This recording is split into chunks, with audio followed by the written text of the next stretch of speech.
بہشتی دروازے کے متعلق وضاحت فرمائیں۔ بہشتی دروازہ یہ ایک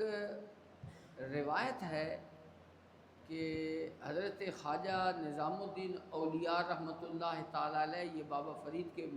خلیفہ اور مرید ہے، وہ ان کے وصال کے بعد یہاں آئے ہوئے تھے، تو وہ کہتے ہیں کہ مجھے حضور نبی کریم صلی اللہ علیہ وسلم کی زیارت نصیب ہوئی،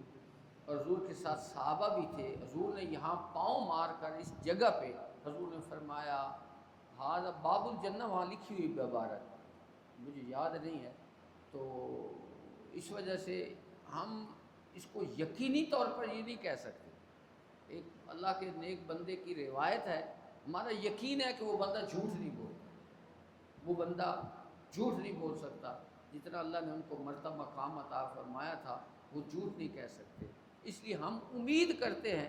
بھئی اللہ تعالیٰ سے کوئی بعید نہیں ہے،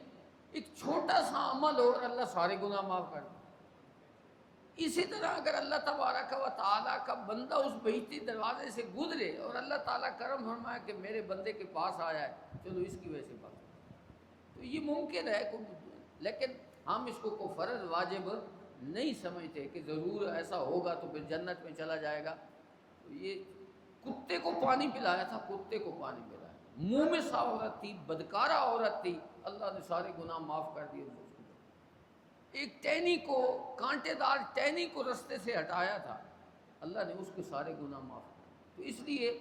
کسی امید والی جگہ پہ جانے سے کوئی حرج نہیں ہے، لیکن ہم اس کے بارے میں یہ عقیدہ نہیں رکھتے کہ جو جائے گا تو پھر وہ جنتی ہو جائے گا۔